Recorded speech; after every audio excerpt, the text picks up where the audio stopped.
2 ans auparavant, en février 2017, je m'étais aventuré dans les confins du nord de la Norvège avec Winnie.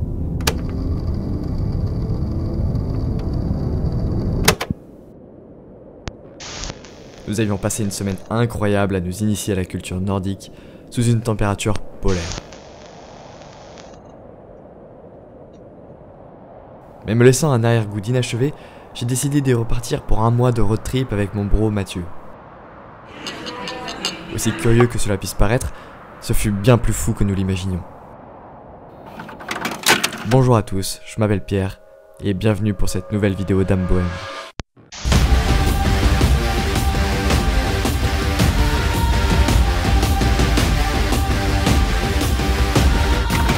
Mais stop, cette fois-ci n'allons pas trop vite, et revenons-en au commencement.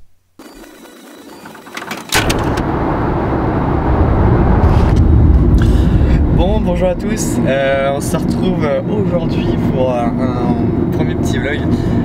Du coup on est en direction de la Norvège, on va y passer une trentaine de jours et du coup on a fait le choix d'y aller en voiture. Alors que nous dédaignons de plus en plus faire les trajets en avion, beaucoup trop pesant sur notre bilan carbone, nous avons décidé de faire le trajet en voiture.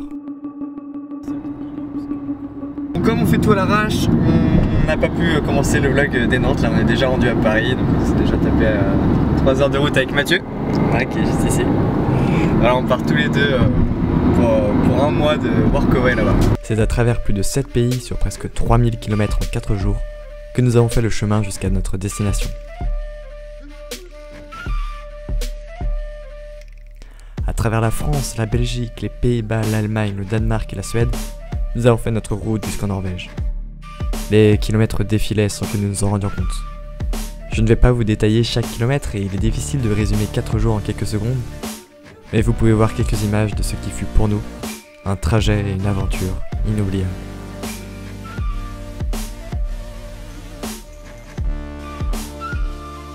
Mais si je ne devais garder que quelques instants, je vous parlerai sans doute de la nuit que nous avons passée dans ce camping. Bon bah quelques 12 heures après on se retrouve en Allemagne, toujours sur la route. On est en route vers le camping là et on espère arriver d'ici 1h30. Ouais, on espère déjà qu'il est ouvert. Ouais c'est ça, parce que s'il est pas ouvert on est dans la merde.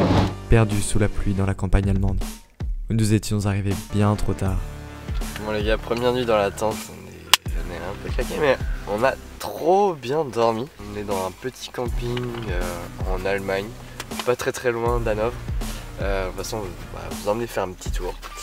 Alors en attendant, on va aller se préparer. On va se brosser les dents, c'est dégueulasse.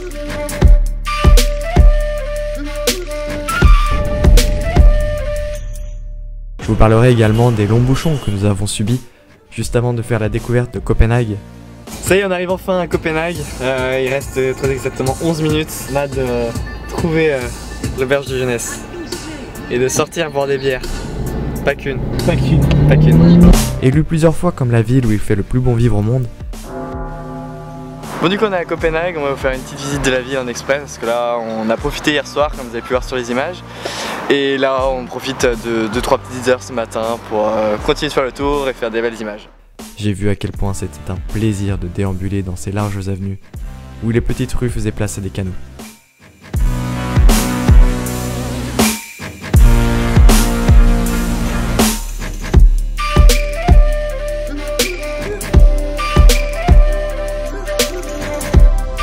On vient de quitter Copenhague là il y a quoi, il y a 10 minutes.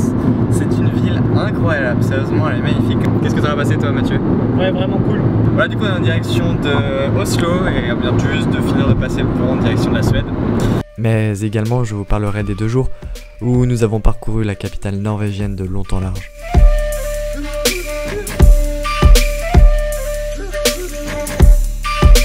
Bon bah du coup hier soir on est arrivé assez tard à l'auberge parce qu'on a dû se garer assez loin pour choper un parking gratuit. Du coup voilà, donc voici une petite chambre dans une auberge de jeunesse plutôt sympa, en plein centre-ville d'Oslo. Du coup là on va en profiter de la journée pour visiter l'intégralité de la ville, on reste encore une nuit ici afin de pouvoir vraiment profiter. Entre montagne et mer, entre nature et ville moderne, elle représente le succès et les objectifs que peuvent atteindre de grandes villes. Je me suis surpris à m'imaginer vivre ici, lors de longs étés sous le soleil de minuit, ou en hiver lors des interminables nuits polaires. Ce qu'on adore, c'est vraiment trouver des petits spots comme ça.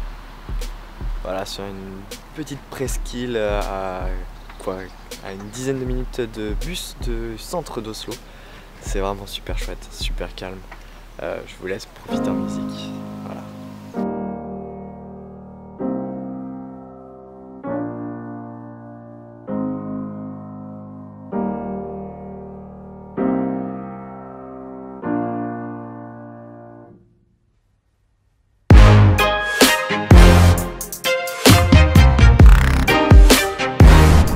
Comme pour tout trajet, il y a une arrivée. Et après de nombreux arrêts, nous avons fini par trouver notre destination, Hjerkins. Perdu dans les confins du centre de la Norvège, en plein cœur du parc du Dovrefjell, nous avons eu le plaisir de travailler en tant que workawire au sein de Snorhetta Camping.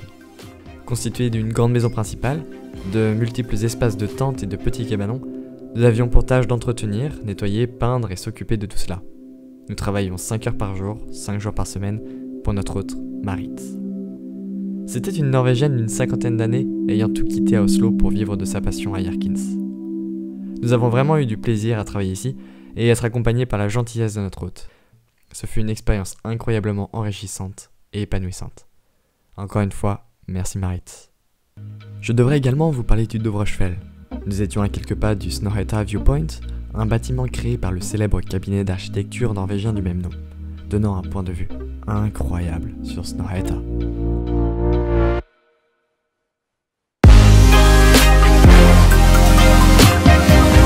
Et là du coup on a profité du début de soirée pour faire un petit point de vue plutôt sympa qui est juste à côté, vraiment 2 minutes de voiture, 5 minutes de marche de là où on travaille. Et comment dire, c'est plutôt sympa. Et puis là derrière moi il y a Mathieu.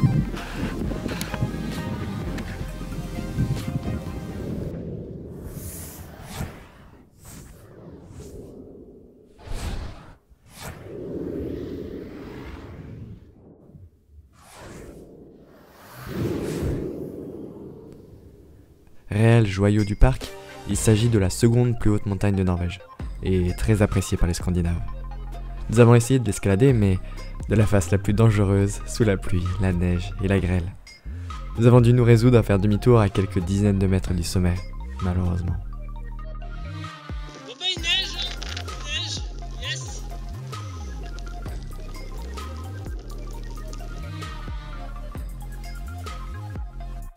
Le parc accueille une biodiversité unique à ses latitudes. Connu pour abriter une grosse centaine de buffles musqués, nous avons passé des jours et des jours à explorer les moindres coins de la montagne, dans l'espoir d'en apercevoir quelques-uns. Voilà, ça va faire 2 bonnes heures qu'on arpente l'autre montagne. Et ce qui paraît, c'est l'un des meilleurs endroits de Norvège pour voir des buffles musqués. Alors, est-ce qu'on en a vu? Non, zéro, aucun. Échec complet de A à Z. Clairement, c'est la loose. Mais bon, on désespère pas, il nous reste encore un petit peu de chemin. On a croisé des crottes, on a croisé des pas, on a croisé tout ce que vous voulez, mais non, on les a pas vus. On a décidé de repartir à la recherche des buffles musqués. Donc on nous a donné un petit endroit où il y en a, voilà, dans le Dovrefjell. Et là, ça va faire presque 2 heures qu'on marche, sachant qu'on va avoir 2 heures de marche retour. Et toujours rien du tout. On est dans un endroit où il y a air. On est en plein milieu de nulle part. Et on a des jumelles. On a des jumelles. On a des jumelles en plus. Et on n'est même pas foutu de trouver un seul putain de buffle musclé. Aujourd'hui on part à la recherche des buffles musqués, encore une fois. On n'a pas eu beaucoup de chance jusqu'ici, donc on ne veut pas partir de la Norvège sans en avoir vu. Mais quelques jours avant de partir, nous avons eu la chance, enfin, de pouvoir les observer. Tout en gardant bien sûr les 200 mètres d'espace nécessaires pour leur sécurité. Bien sûr, nous partions chaque jour faire des randonnées dans les montagnes, à travers les sentiers de Kongsvold, Drivdalen, dans l'Oppland ou dans le Trøndelag, des dizaines et dizaines de kilomètres à pied, hors du temps, loin de tout.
Mais lors de ce voyage, nous avons eu l'occasion de partir un petit peu plus loin dans les recoins de la Norvège lors de nos week-ends.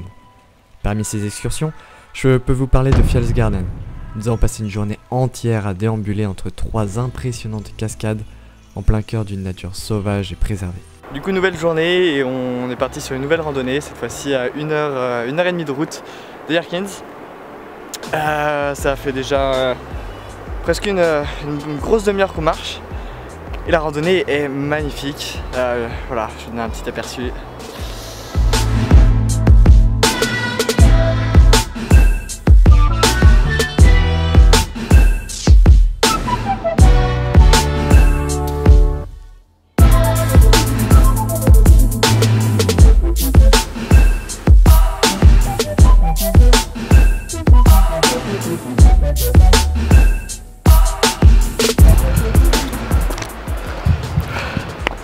Nous avons également fait un tour à Alesund, ville côtière en plein milieu des fjords.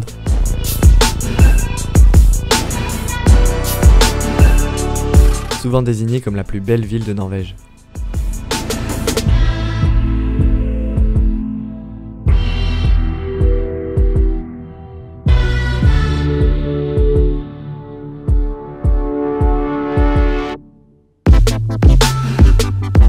Nous avons été particulièrement charmés par le point de vue de Bierampen, offrant un aperçu unique sur la baie.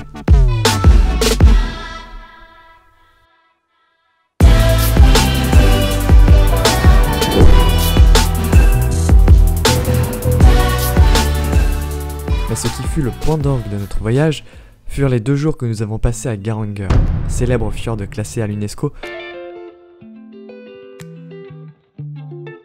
Et du coup, on est aujourd'hui à Geringer pour faire 2 jours de randonnée.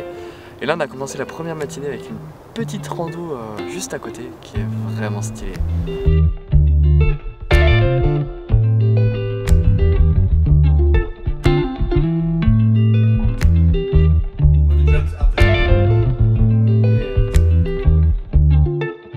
Nous sommes partis pour un trek de 2 jours jusqu'à un lac au nom imprononçable.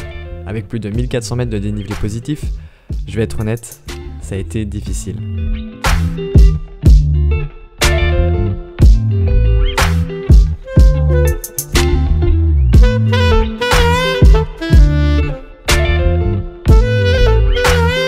Mais quelle nuit et quel réveil incroyable, seul, perdu au sommet de cette montagne.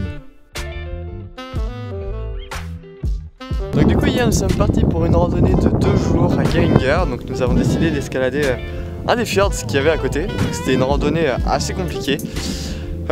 Surtout qu'on avait du coup nos 2 sacs qui font environ 15 kg chacun. Alors niveau des jambes et tout ça, ça a été, honnêtement ça l'a fait. Même si normalement on n'est pas en condition pour faire quelque chose comme ça, on a réussi. Clairement le plus dur ça a été de dormir. Clairement j'ai très mal dormi. Du coup ce matin le réveil est juste génial. Voilà, avec d'un côté le lac ici et de l'autre côté le fjord. C'est quelque chose qui donne vraiment envie. Voilà, c'est pour ça qu'on est venu en Norvège et on a pu vivre une expérience comme ça de 2 jours. Et ça c'est cool.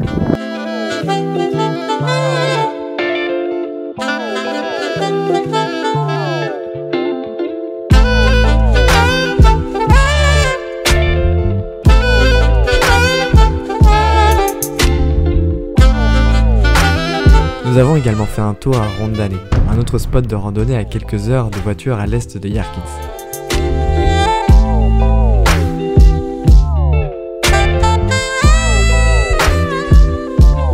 Le très mauvais temps a eu raison de nous, mais nous en avons profité pour manger un bon plat traditionnel dans un refuge.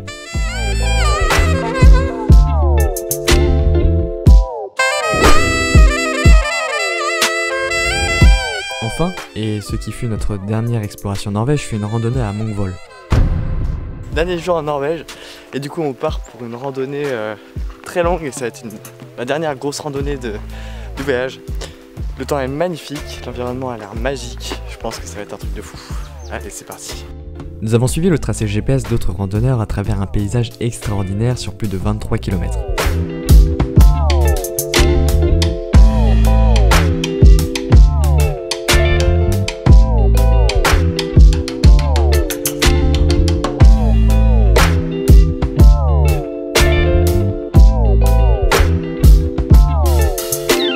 Cependant, la La dernière partie du trajet était de l'alpinisme et nous fûmes contraints de faire demi-tour. Mais nous avons eu la joie d'apercevoir des rennes sauvages dans leur état naturel.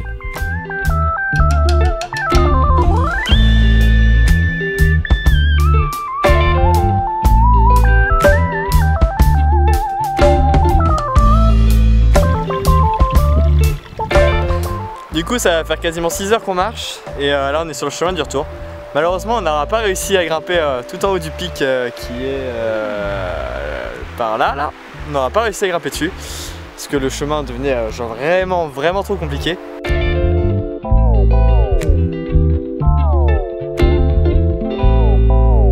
Voilà, je pense avoir fait le tour de notre road trip en Norvège. Notre retour fut rapide et nous avons passé 2 jours à Amsterdam dont je n'ai pris aucune photo. Mais ça, c'est une autre histoire. Donc je retire de ce voyage vraiment un sentiment d'accomplissement personnel. C'était incroyable de pouvoir y retourner pour 1 mois en Norvège avec un ami, et ça fait vraiment du bien de se retrouver seul face à la nature de temps en temps. En ce qui concerne cette vidéo, j'espère qu'elle vous a plu. Je vous invite à laisser un pouce bleu, un commentaire, et ainsi qu'à vous abonner à cette chaîne pour ne rater aucune des prochaines aventures. Quant à moi, je vous dis à la prochaine. Allez, ciao!